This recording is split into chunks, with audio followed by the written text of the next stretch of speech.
समविभव बिंदु क्या है? अब समविभव बिंदु को पहचानने के लिए सबसे पहले जरूरी है एमिनो अम्ल की नेचर को पहचानना डिफरेंट टाइप के मीडियम में, कि एमिनो अम्ल अम्लीय माध्यम में कैसा नेचर दिखाएगा, क्षारीय माध्यम में कैसा नेचर दिखाएगा और उदासीन माध्यम में कैसा नेचर दिखाएगा। उसके लिए बेटा मैं कुछ रिएक्शंस लिखता हूं, देखो अपना पहले सबसे।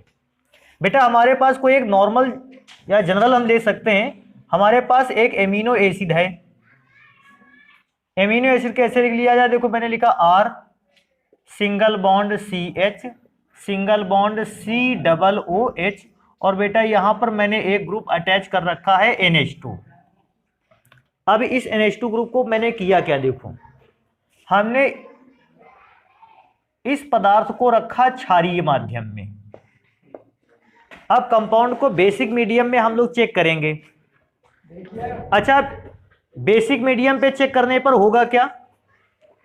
अब इसको ऐसे भी लिख सकते हैं,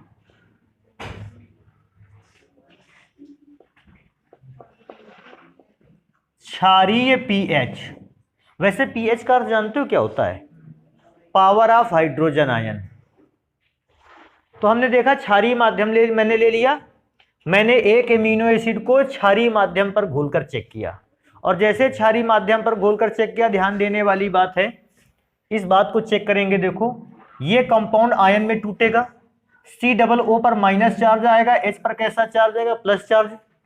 हुआ क्या, ये जो इसने H प्लस चार्ज दिया है एमिनो एसिड ने, उस प्लस चार्ज को कौन एक्सेप्ट कर लेगा?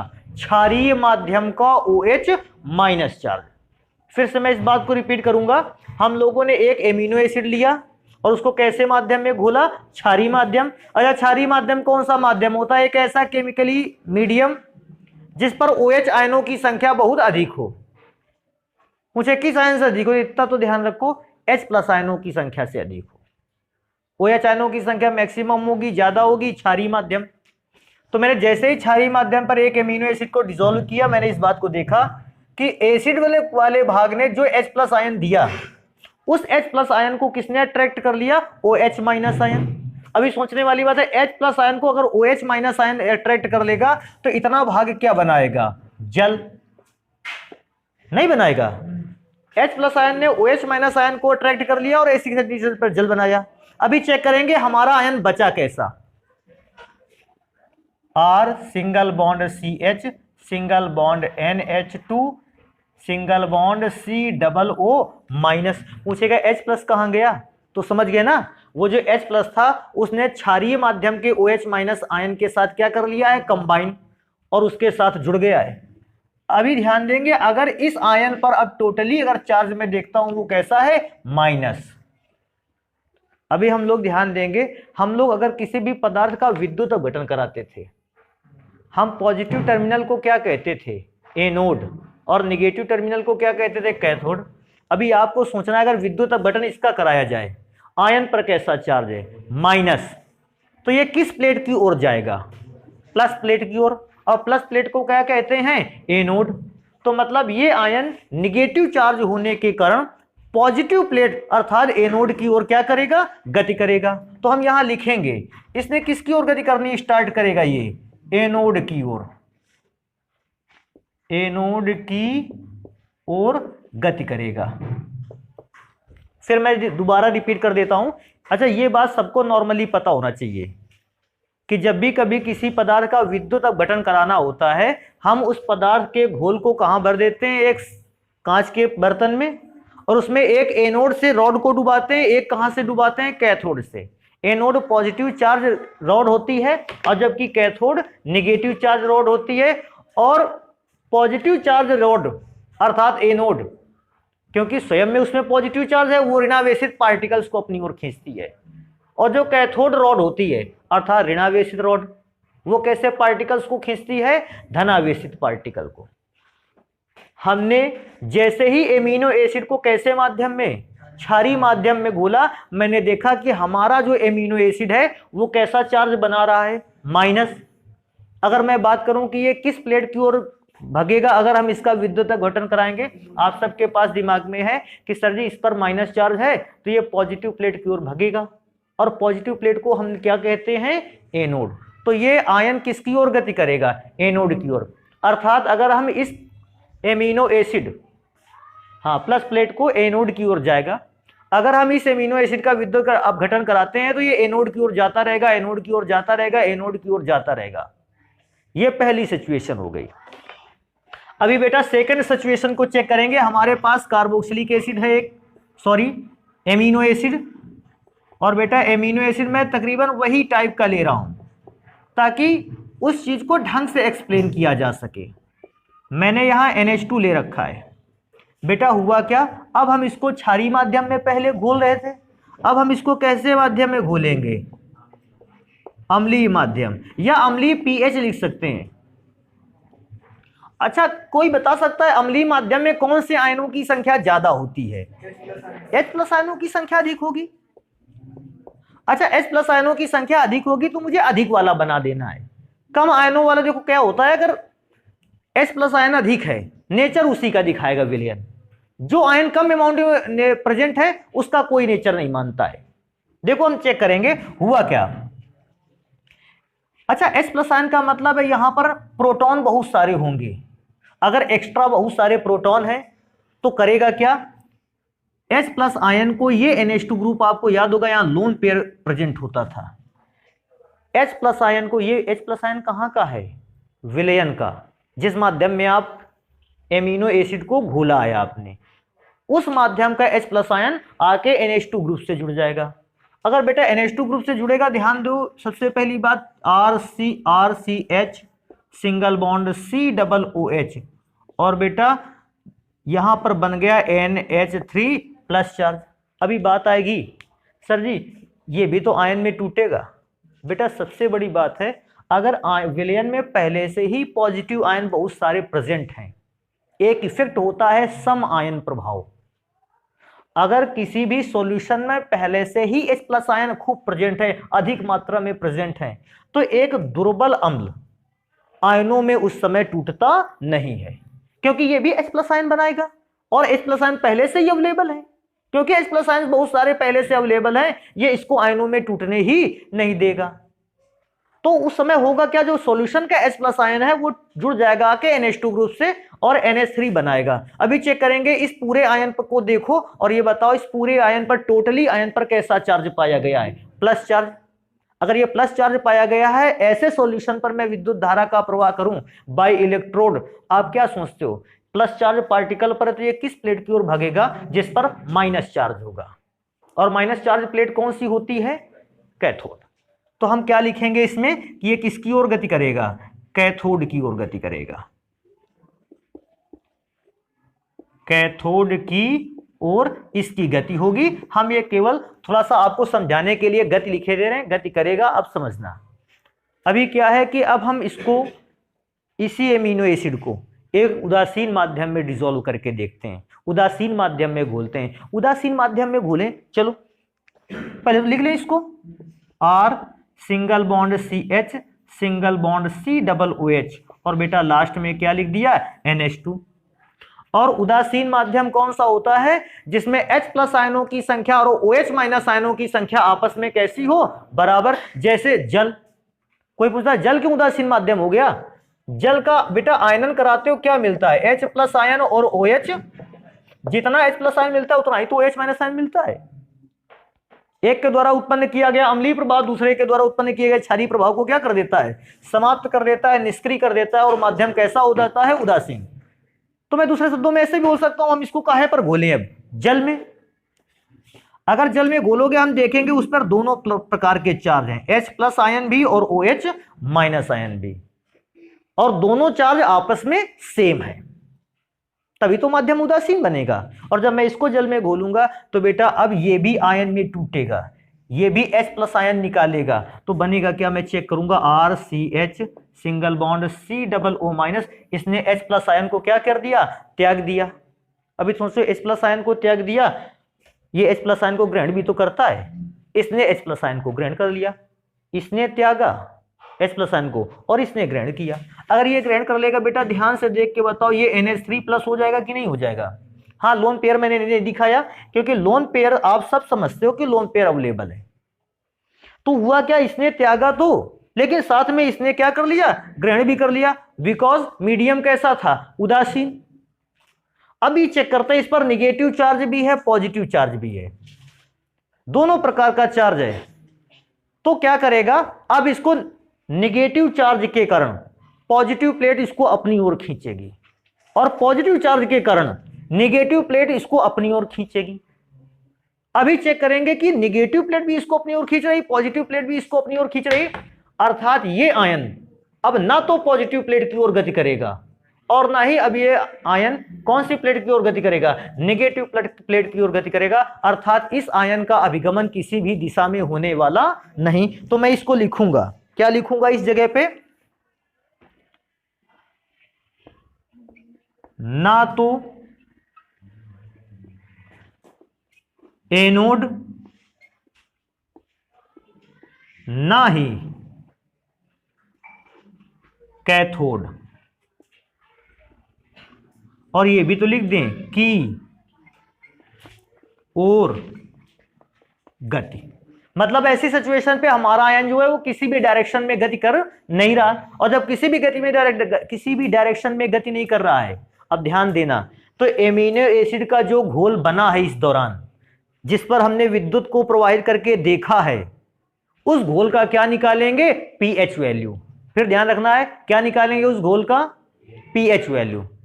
और उस घोल का पीएच वैल्यू जितना आ जाएगा, जितना भी आएगा 4, 6, 7 जितना भी आएगा पीएच मान, और उस पीएच मान को ही हम क्या कहेंगे, समविभव बिंदु। समझ रहे हो, पीएच मान जितना भी निकलेगा हम समविभव बिंदु कह देंगे। तो मैं क्या समझता हूं, समविभव बिंदु एक प्रकार का क्या है, पीएच मान। किसका पीएच मान है, एमिनो अम्ल का पीएच मान है। कौन सी सिचुएशन पर पीएच मान है, ये उस सिचुएशन पर पीएच मान है जब एमिनो अम्ल द्वारा बनाया गया आयन ना तो एनोड की ओर गति करता है ना तो कैथोड की ओर गति करता है। इसमें से एक इंपॉर्टेंट चीज और रहेगी, सुनना है उस चीज को भी। कहता है माध्यम क्षारीय, इस क्षारीय माध्यम का अर्थ क्या है, तो इसको सुनो, देखो ध्यान दो। वैसे सब लोगों को यह बात पता है, तकरीबन जितना भी बच्चा पढ़ रहा है फिलहाल फर्स्ट ईयर इंटर में, उसको सबको पता है एक बात कि एक पीएच रेंज में एक वैल्यू आती, पीएच रेंज होती कहां से, 0 से 14, उसमें 7 जो होती है वो मध्यमान होता है बिल्कुल अगर देखा जाए। 7 से जब आगे की ओर बढ़ते हैं पीएच वैल्यू में क्षारीय, और 7 से कम की ओर बढ़ते हैं तो अम्लीय, और 7 पर रुक गए, सेम चीज। अगर हमारे पास एमिनो अम्ल का पीएच मान 6 है, ध्यान रखना, एमिनो अम्ल का पीएच मान कैसा है, 6, समझो, एमिनो अम्ल का पीएच मान 6, और इसे किसी ऐसे माध्यम में डाला गया है जिसका पीएच मान 6.5। अभी ध्यान दो, वैसे 6.5 विलयन कैसा है, अम्लीय, समझ पा रहे हो, लेकिन क्योंकि हमारे एमिनो एसिड का पीएच मान 6 है और जो विलयन बना है, जो माध्यम है, उसका पीएच मान 6 से कैसा है, अधिक, तो हमारे एमिनो एसिड के हिसाब से ये पीएच मान कैसा है, क्षारीय। फिर ध्यान रखना, आगे की ओर जाने पर कैसा नेचर बढ़ता है, पीछे की ओर आने पर नेचर कैसा बढ़ता है, अम्लीय। फिर ध्यान दो, देखो मैं दोबारा से बता रहा हूं, इस चीज को समझना काफी कॉम्प्लेक्स हो जाता है जब हम लोग ध्यान ना दें इस चीज को, लेकिन ध्यान देंगे समझ में आएगा। वैसे उदासीन कितने पर होता है, 7 से। हमने एक एमिनो एसिड लिया, ये एमिनो एसिड, हमने इस एमिनो एसिड का पीएच मान नापा, इस एमिनो एसिड का पीएच मान कितना आया, 6। ये कैसा है, अम्लीय है। ये क्षारीय माध्यम हमने बाद में पढ़ना है। हमने एक इसे ऐसे केमिकल पर घोला, इस एमिनो एसिड को, जिसका स्वयं का पीएच मान कितना था, 6.5। नॉर्मली अगर देखें तो 6.5 कैसे प्रकृति को दिखाता है, अम्लीय प्रकृति। लेकिन ध्यान दो, हमारे एमिनो एसिड का पीएच मान 6 था और माध्यम का पीएच मान 6.5 था, तो एमिनो एसिड के हिसाब से माध्यम का पीएच मान ज्यादा है ना, और जब माध्यम का पीएच मान ज्यादा होता है तो नेचर कैसा मान लिया जाता है, तो हमारे एमिनो एसिड के हिसाब से माध्यम कैसा है, क्षारीय है। कैसा क्षारीय, मैं सोच के बताऊं। एक देखो, एक और बात बताऊं, मनुष्य के मुंह का पीएच मान 5.5 होता है, ठीक है। अगर हम पीएच मान 6 वाली किसी वस्तु को खाते हैं तो वो हमारे मुंह के हिसाब से कैसा है, क्षारीय। क्यों? हमारे मुंह का पीएच मान 5.5 है। पीएच मान 6 वाला वस्तु भी अगर देखा जाए नेचर में अम्लीय ही है, लेकिन हमारा मुंह का पीएच मान तो उससे भी कम है। अर्थात हमारे मुख के पीएच मान की अपेक्षा उस खाने वाले पदार्थ का पीएच मान कैसा है, ज्यादा। तो हमारे मुख के हिसाब से वो कैसा हुआ, क्षारीय नेचर में। नहीं समझ पा रहे हो मैं क्या बोल रहा हूं? क्षारीय नेचर हमेशा चलता है अपने हिसाब से। फिर मैं दोबारा से देखो एक और एग्जांपल आपको लोगों को देता हूं। ये हटाते हैं, इसको समझना है तुम लोगों को, अम्लीय पीएच मान को। साथ में वैसे नॉर्मली क्या रहता है, उदासीन। हमने एक एमिनो एसिड ले लिया, ये वाला, ऐसा मानते हैं। इस एमिनो एसिड का पीएच मान था 12। अभी सोचो पीएच मान कितना था, 12। ये प्रकृति में कैसा होगा, क्षारीय। अभी बात करेंगे। हमने इसको एक ऐसे घोल में डाला जिसका पीएच मान था 8। अगर इस 12 वाले को ढके तो 8 भी तो क्षारीय होता है। लेकिन ये बात बताओ, 12 के हिसाब से 8 लेफ्ट में पड़ रहा है ना, और 12 के हिसाब से 8 लेफ्ट में पड़ रहा है। लेफ्ट में कौन जा रहा है, अम्लीय। तो 12 के हिसाब से ये 8 माध्यम कैसा है, अम्लीय। ध्यान रखना। तो ये जो माध्यम लिए गए हैं, क्षारीय का मतलब ये मत समझ लेना कि इसका पीएच मान 7 से ज्यादा होगा ना, ये इसके हिसाब से क्षारीय लिया गया है। और यहां जो पीएच मान लिया गया है ये इसके हिसाब से अम्लीय लिया गया है। समझ गए? अभी मैं एक और एग्जांपल दूंगा, शायद ये आपको करेक्ट लगे। इसको दोनों को मिटाते हैं। देखो बेटा, इस चीज को बहुत ध्यान से देखो। हमारे पास वैसे 7 पे उदासीन होता है। हमारे पास एक विलयन है, ये वाला थर्ड वाला एमिनो एसिड। इसका पीएच मान 4 है। कैसा है, अम्लीय। और इसको किसी ऐसे विलयन पर डिसॉल्व कर दिया जाए, इसको किसी ऐसे घोल पर डाल दिया जाए जिसका खुद घोल का मान पीएच मान 4 हो। इसका भी पीएच मान 4, जिस घोल में डाला उसका भी पीएच मान 4। अब सोच समझ के इस बात को बताना, 4 इसका भी है, जिस घोल में डाला है 4 उसका भी है। इसके हिसाब से वो विलयन कैसा होगा, उदासीन। तो इस समय कभी कभी बच्चों को कंफ्यूजन हो जाता है। कंफ्यूजन क्यों हो जाता है, वो क्या समझते हैं कि यहां क्षारीय माध्यम का मतलब हमेशा पीएच मान 7 से ज्यादा, और यहां अम्लीय माध्यम मतलब हमेशा पीएच मान 7 से कम। और इसके लिए मैं समझते हैं हमेशा पीएच मान 7। उस हिसाब से तो एक प्रॉब्लम होगी, हर एक एमिनो एसिड का पीएच मान समविभव बिंदु 7 ही हो जाएगा, क्योंकि उदासीन पोजीशन पर तो उसका आयन किसी और गति नहीं करेगा। और उदासीन मान कितना बताओगे तुम, हमेशा 7, जो कि असंभव है। किसी किसी एमिनो एसिड का समविभव बिंदु जो होता है वो 7.6 भी होता है। इसका मतलब उस एमिनो एसिड के लिए जो 7.6 पीएच मान है वो एक ऐसा पीएच मान है, अगर उस विलयन पर हम लोग विद्युत धारा का प्रवाह करें तो उसका आयन ना तो एनोड की ओर गति करेगा ना तो कैथोड की ओर गति करेगा। तो हम लोग इन चीजों को तो नोट ही करेंगे। हम एक परिभाषा भी यहीं लिखेंगे, किसकी, समविभव बिंदु की। तो इसकी परिभाषा हम लिखना स्टार्ट करते हैं कि समविभव बिंदु होता क्या है।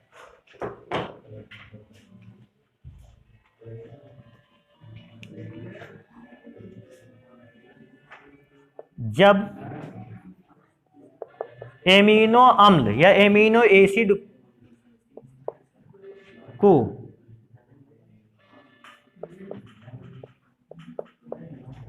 क्षारीय माध्यम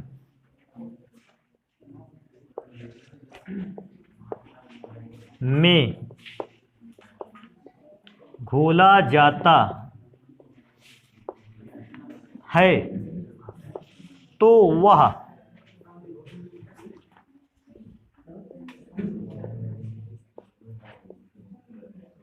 प्रभावी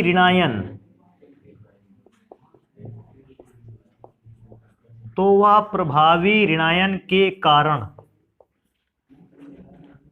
एनोड की ओर गति करता है।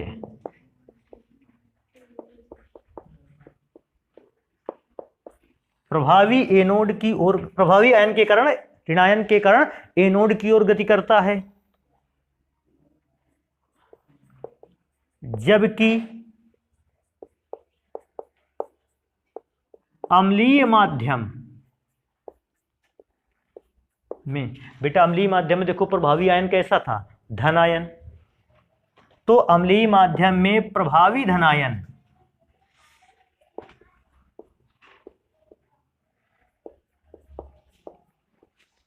धनायन के कारण कैथोड की ओर गति करता है।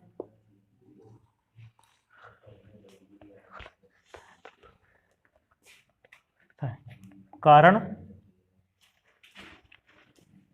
एमिनो अम्ल, कारण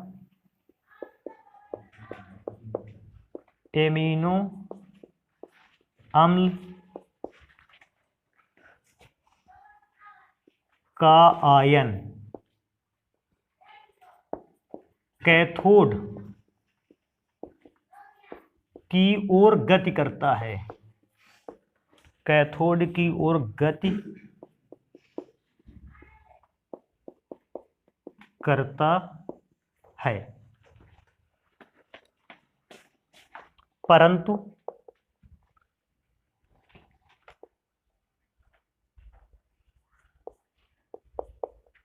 कभी कभी एक ऐसा पीएच मान वाला एमिनो आयन प्राप्त होता है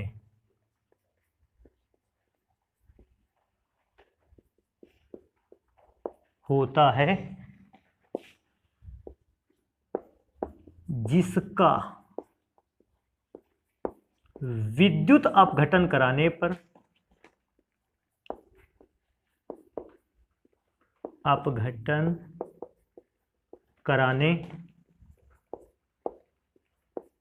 पर उसमें उपस्थित आयनों का अभिगमन, उसमें उपस्थित को बेटा मैं ऐसे लिख रहा हूं, उपस्थित आयनों का अभिगमन किसी भी दिशा में नहीं होता, किसी भी दिशा में नहीं होता।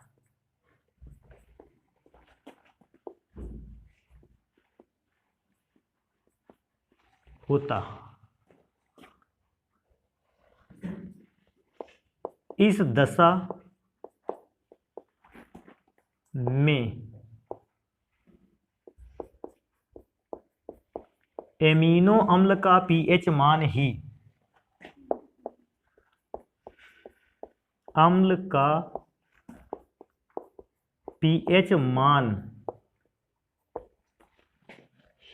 उस दशा में एमिनो अम्ल का पीएच मान ही समविभव बिंदु कहलाता है, समविभव बिंदु कहलाता है।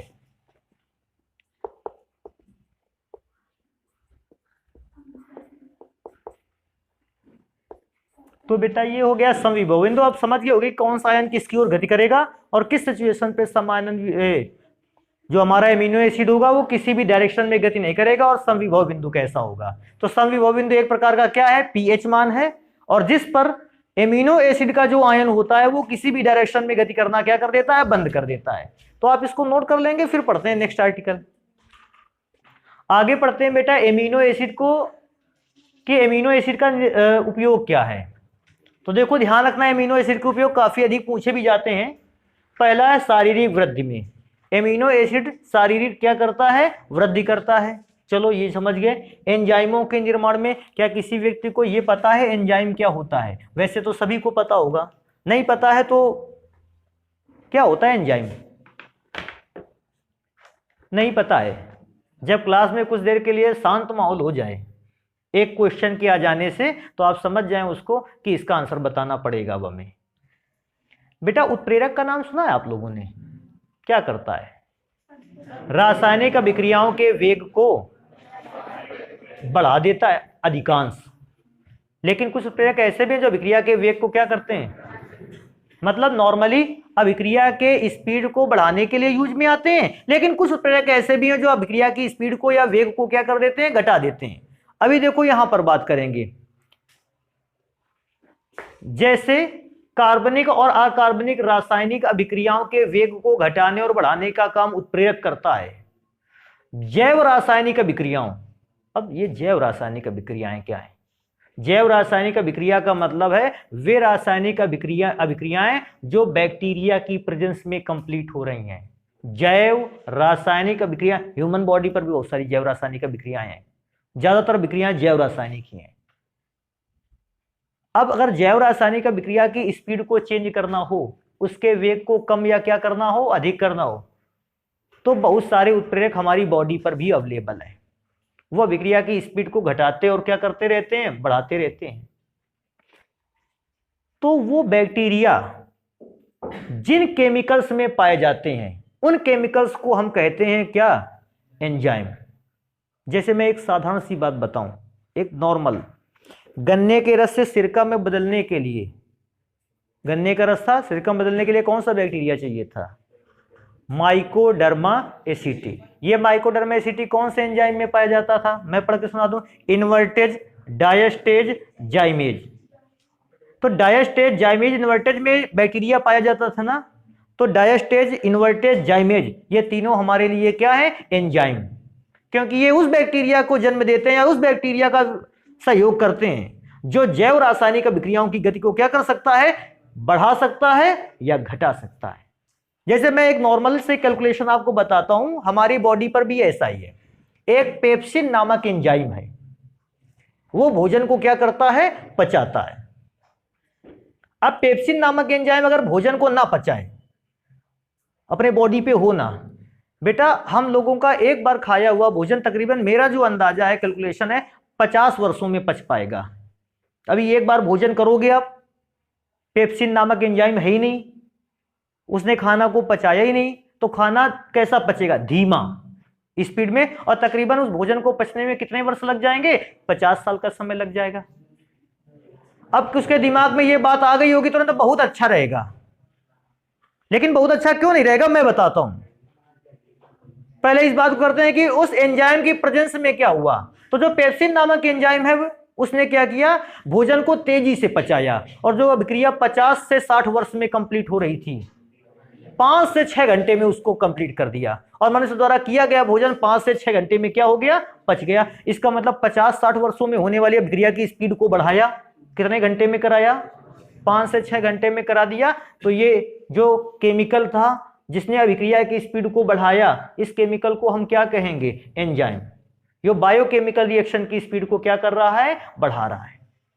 तो समझ गए एंजाइम क्या करता है, जैव रासायनिक अभिक्रियाओं की स्पीड को घटाता और बढ़ाता है। अब बात आएगी उस पर कि हम 50 वर्षों में अगर भोजन करते वो हमारे लिए बेटर रहता। एक चीज हम आपसे पूछते हैं, डेली बेसिस पर हर एक दिन मनुष्य को कुछ ऊर्जा की जरूरत पड़ती कि नहीं पड़ती है। जैसे मैं सोचता हूं एक नॉर्मल चीज, ये गलत भी हो सकता है लेकिन मैं केवल एग्जांपल आपको बता रहा हूं। आदमी को डेली 100 जूल एनर्जी चाहिए भोजन से, एक दिन के भोजन से उसको 400 जूल एनर्जी मिलती है। जब आदमी कुछ काम नहीं करेगा उसको 100 जूल एनर्जी डेली सर्वाइव करने के लिए चाहिए, और एक बार भोजन से कितनी एनर्जी मिलती है, 400 जूल। तो कम से कम 400 जूल एनर्जी अगर भोजन से प्राप्त करेगा तो 1-2 दिन तक जिंदा तो रहेगा। एक दिन में 100 जूल एनर्जी खत्म करेगा, 300 बचेगी। दूसरे दिन में फिर 100 खत्म करेगा, तीसरे दिन में फिर खत्म करेगा, 300 बची कितने जूल एनर्जी, 100। आदमी ढीला हो गया। अब चौथे दिन के लास्ट आते आते 400 जूल एनर्जी खत्म, और शरीर में एनर्जी की अमाउंट 0। समझ गए होगे क्या हो गया, बॉडी में एनर्जी 0 का मतलब है भैया अब आप, हाँ अब इस ग्रह में आपका कोई वास नहीं है। समझ गए, आपका ये प्लेनेट चेंज हो गया। अब सोचो, आप डेली भोजन करते रहे, आपको 400 जूल एनर्जी मिलता रहा, 100 जूल एनर्जी खर्च होता रहा, बाकी हम लोगों ने बातें करने में खर्च कर दी, फिर भी एनर्जी रही हमारी बॉडी पर।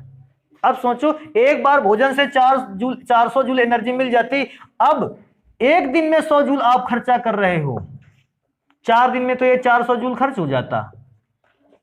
बाकी के अभी सोचो यार, भी तो लगभग 50 साल पूरे बाकी ही रहेगी, नहीं रहेगी? 50 साल में तो 4 दिन तो खर्च किए हैं।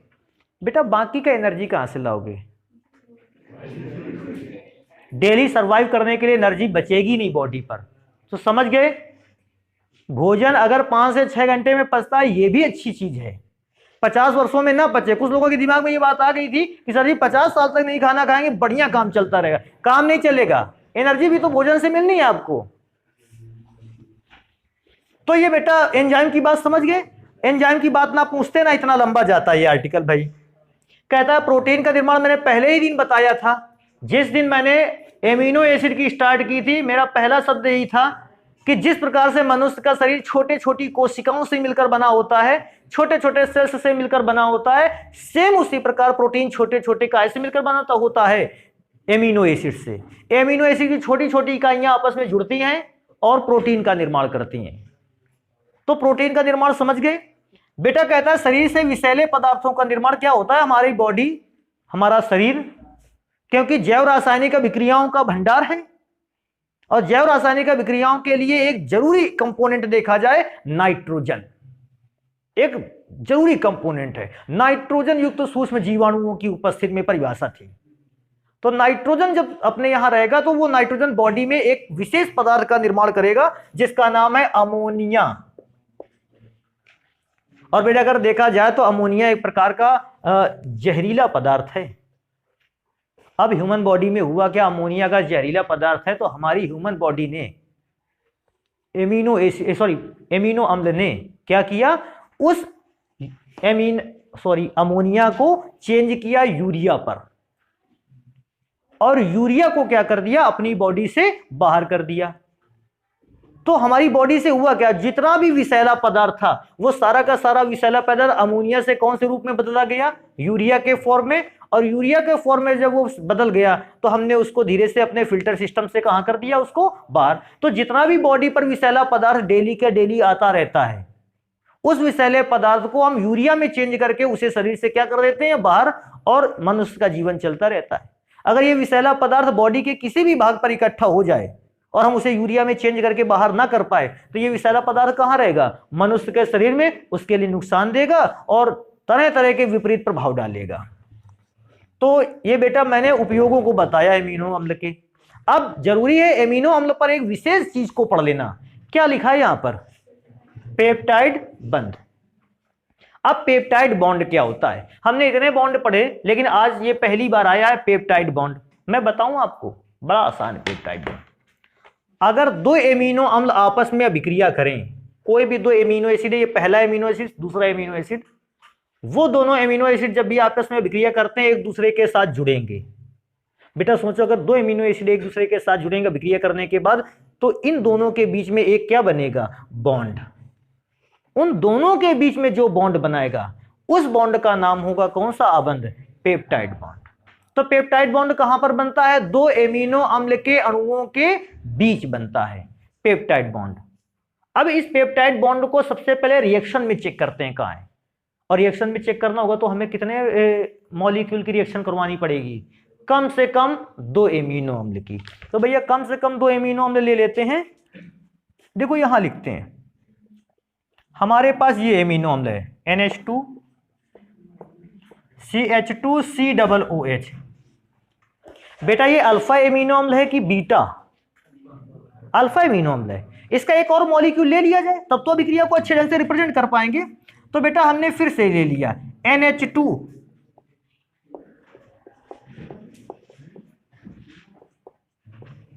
किसी किसी के दिमाग में बात आने लगी होगी कि ये H किनारे क्यों लिखा गया। बेटा हाँ, वो पक्का जल बनाएगा। इसको देखो अच्छा और करते हैं, COOH होता ना, इसको ऐसे लिख लें, ऐसा लिखने में अच्छा लगने लगता है। कोई व्यक्ति देखता है बाहर ही कहता नहीं बहुत होशियार है बच्चा, पता नहीं ऐसे कैसे बॉन्ड बना रहा है वो, तो ऐसा बनाएंगे। तो बेटा मेरे पास 2 एमिनो एसिड हैं और दोनों अल्फा एमिनो एसिड हैं और हमने इन दोनों की अभिक्रिया करवाई। अभिक्रिया पर हुआ क्या? 2 मॉलिक्यूल्स में इसका OH इस वाले एमिनो एसिड के काहे के साथ निकल गया? H के साथ। अगर H OH के साथ निकल गया बेटा, सबसे पहला कंपाउंड क्या बनाएगा? H2O, क्योंकि H2O साइड प्रोडक्ट है। मैंने एरो के साइन के नीचे इसको लिख रखा है बेटा, चेक करना है। यहां पर बचेगा NH2 CH2 CO, नीचे लिख दें NH2 CH2 C double bond O। अब बेटा ध्यान दो, ये वाला सिंगल बॉन्ड खाली हो गया ना, इसका भी तो बॉन्ड खाली हुआ होगा, तो ये वाला C वाला बॉन्ड इसके N, ये वाला पार्ट तो खत्म। C वाला बॉन्ड किससे जुड़ेगा? N से। C वाला बॉन्ड जुड़ेगा N से, N में एक H लगा है, आगे CH2 C double O H। अभी कहेंगे सर जी ये वाला तो बॉन्ड जाता H में जुड़ता नहीं बेटा, H में नहीं जुड़ता, वो दिख रहा है H में, जुड़ता है N पर जाकर। अभी चेक करेंगे इनमें से वन मॉलिक्यूल दूसरे मॉलिक्यूल के साथ जुड़ा है, वो कौन सा बॉन्ड है? मैं पढ़ के सुनाता हूं। ये वाला बॉन्ड है, ये वाला बॉन्ड है, हाँ ये वाला बॉन्ड है। अब क्योंकि एमिनो एसिड के दो मॉलिक्यूल इसी बॉन्ड के थ्रू कनेक्ट हुए हैं, इस प्रकार के विशेष बॉन्ड को हम कौन सा बॉन्ड बोलते हैं? Peptide bond. पेप्टाइड आबंध लिख दें इसको। तो बेटा इसका डिफिनेशन कैसे बनेगा कि जब हम कभी भी कम से कम दो एमिनो एसिड की आपस में क्या करवाते हैं? अभिक्रिया करवाते हैं, वे दोनों एमिनो एसिड के मॉलिक्यूल जिस बॉन्ड के थ्रू एक दूसरे से क्या होते हैं? जुड़ते हैं, उस बॉन्ड को हम क्या कहते हैं? पेप्टाइड। अरे यार ये मैं भी भूल गया, पेप्टाइड बॉन्ड किस किस अणु के परमाणु के बीच में बनता है? पहले ध्यान रखना, पहले एमिनो अम्ल के कार्बन और दूसरे एमिनो अम्ल के नाइट्रोजन के बीच में ये बॉन्ड बनकर तैयार होता है। इसका डिफिनेशन लिख देते हैं लोगों, पेप्टाइड बॉन्ड का ना, देखते हैं।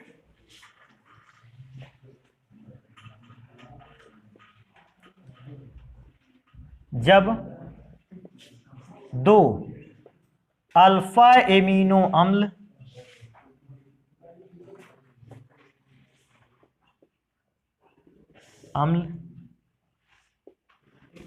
के अणुओं की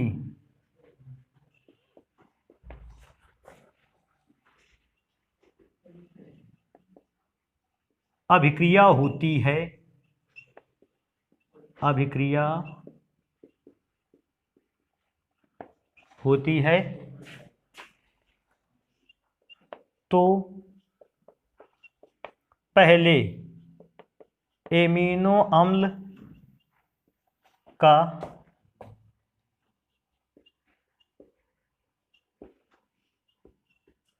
कार्बोक्सिलिक भाग दूसरे एमिनो अम्ल की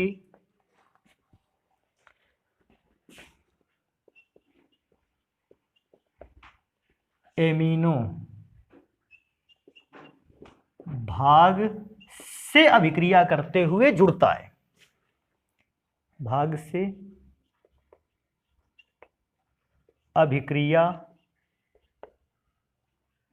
करते हुए जुड़ता है,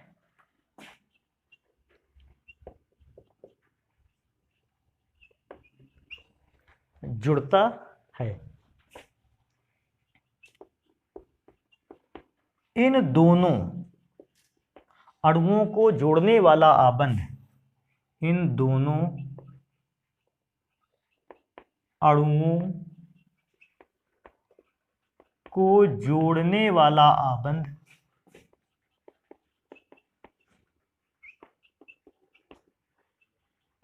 आबंध बिना जगह नहीं नीचे लिखेंगे, पेप्टाइड आबंध कहलाता है।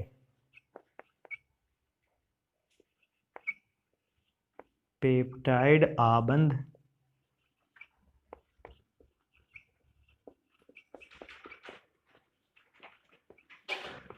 कहलाता है। और साथ में ये भी तो बता दें कि पेप्टाइड बंध बनता कहां कहां के बीच में है? कार्बोक्सिलिक के कार्बन पर और उधर एमिनो समूह के नाइट्रोजन के बीच। तो इसको यहां अलग से विशेष लिखते हैं, यह आबंध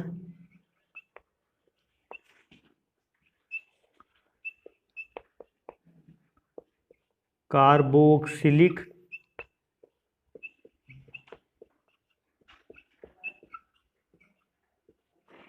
समूह के कार्बन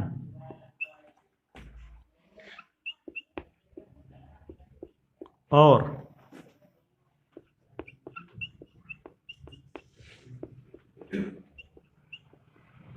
एमिनो समूह के नाइट्रोजन के मध्य बनता है। अब बेटा जैसे हम लोग इस बात को पढ़ चुके हैं कि पेप्टाइड बॉन्ड होता क्या है, अभी ध्यान देने वाली बात है, देखो सुन लेते हैं इस बात को भी।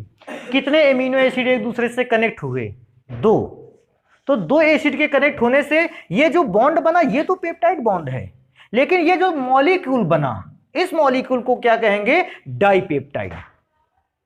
डाइपेप्टाइड क्यों कहेंगे समझ गए?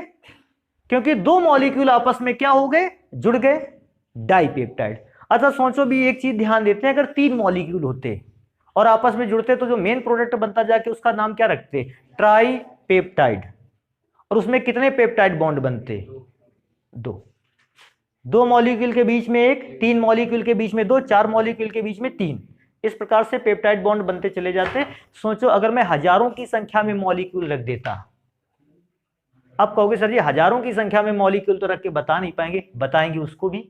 अगर हजारों की संख्या में मॉलिक्यूल रख देता तो वे सारे के सारे पेप्टाइड बंद बनाते चले जाते, बनाते चले जाते, बनाते चले जाते, और एक लंबी श्रृंखला बनकर तैयार होती, और उस लंबी श्रृंखला का ही नाम होता प्रोटीन। तो अभी क्या करेंगे? प्रोटीन का निर्माण।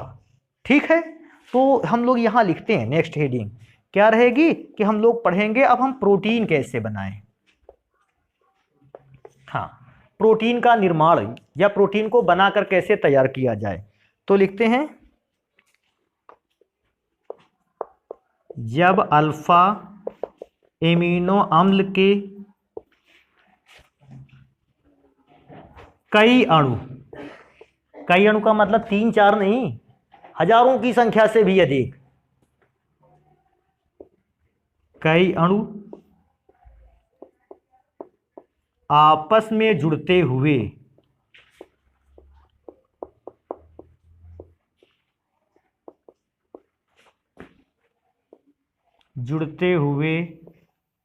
एक लंबी श्रृंखला वाला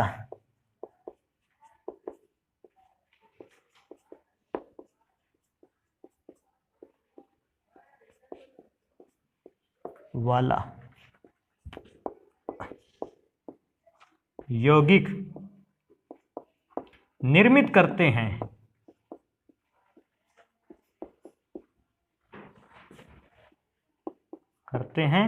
तो यह यौगिक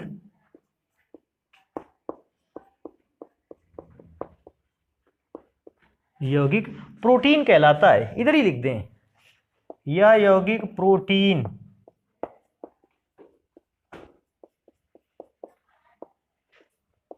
कहलाता है। और बेटा इसका रिएक्शन देखो, क्यों? क्योंकि रिएक्शन बेटा प्रोटीन का लिखना तो सरल है, उसको समझना थोड़ा सा कठिन है। कठिन मैं समझता नहीं, ऐसा समझ सकते हो क्योंकि आपने पढ़ा नहीं इसलिए कठिन लग सकता है। लिखे हम, देखो वैसे हमको कितने लेने चाहिए अल्फा एमिनो एसिड? हजारों की संख्या से भी अधिक। ध्यान रखो प्रोटीन को जब बनाना है, इस लाइन को हमेशा ध्यान रखो। कौन से एमिनो एसिड लगेंगे? बीटा और गामा मत लगा देना, वो एमिनो एसिड प्रोटीन नहीं बनाएंगे, अन्य कुछ बना डालेंगे वो बात एक अलग है, लेकिन अल्फा एमिनो एसिड क्या बनाएंगे? प्रोटीन बनाएंगे। सुनना आप देखो इस चीज को, मैं अल्फा एमिनो एसिड इसी को ले क्या? ये बेटर भी है, तो हमने क्या लिया? NH2 लिया ना, तो मैंने H यहां लिखा, H थोड़ा सा दूर लिखा, single bond CH2, single bond C, double bond O, single bond OH। ये तो एक मॉलिक्यूल हो गया। अभी एक और मॉलिक्यूल H थोड़ी सी दूर छोड़ते हैं जगह, HN, single bond CH2, single bond C, double bond O, single bond OH plus. अब इसका मतलब समझ गए? देखो समझ गए? इसके बाद बहुत सारे मॉलिक्यूल ऐसे अरेंज हैं, और इसके बाद ही मॉलिक्यूल अरेंज नहीं है, इसके पहले भी बेटा बहुत सारे मॉलिक्यूलर भी अरेंजमेंट हैं। कितने हैं कोई नहीं जानता। अब हम इनकी सबकी क्या करवाते हैं, अभिक्रिया। अभी सोचो अभिक्रिया का एक नियम नॉर्मल से समझते हैं, इन दो को चेक करते हैं। पहले वाले का OH अगले वाले के कैसे अभिक्रिया करेगा, S से। ये वाला OH इसके कैसे अभिक्रिया कर ले, S से। अभी सोचो ये वाला OH अगले वाले के S से अभिक्रिया करता, हो गई अभिक्रिया। अच्छा देख के बताओ ये वाला H किससे अभिक्रिया करता, इसके पहले वाले किससे अभिक्रिया करता, OH से, उधर भी अभिक्रिया हो गई। अच्छा बेटा इस दौरान HOH से अभिक्रिया करता रहता और क्या बना के तैयार करता, जल। कितने मॉलिक्यूल जल बनाकर तैयार करता, तो हम लिखेंगे N मॉलिक्यूल ऑफ वाटर। बहुत सारे मॉलिक्यूल बनाता तो हमने N मॉलिक्यूल ऑफ वाटर लिख दिया। अच्छा बचता क्या, सोच समझ के जवाब देने वाली बात है। ये H निकल जाता तो बचता क्या, HN। और सोचो अगर H निकल जाता उसका सिंगल बॉन्ड भी तो खाली होता, तो single bond HN, single bond CH2, C double bond O, single bond. अभी बेटा देखो ये single bond C double bond O, single bond के बाद क्या लिखते, फिर HN single bond CH2 single bond C double bond O single bond. ये सिंगल बॉन्ड फिर से आगे लिख देते, यहां से केमिकल स्टार्ट करते, यहां से केमिकल समाप्त कर देते और बता देते कि ये रिएक्शन लगातार लंबी टर्म में चलती रहेगी और इस तरह से निर्माण होता किसका, प्रोटीन का। तो प्रोटीन को निर्माण के लिए क्या 10-12 अणु चाहिए, नहीं, हजारों की संख्या में मॉलिक्यूल चाहिए, और इससे भी ज्यादा संख्या में हो सके, लाखों की संख्या में हो जाए और बेटर है। हाँ ये, और हाँ ये बात तो मैं भूल ही गया, इन प्रकार की अभिक्रियाओं को बहुलकीकरण कहते हैं। बहुत सारे मॉलिक्यूल एक साथ जुड़ गए, बहुलकीकरण।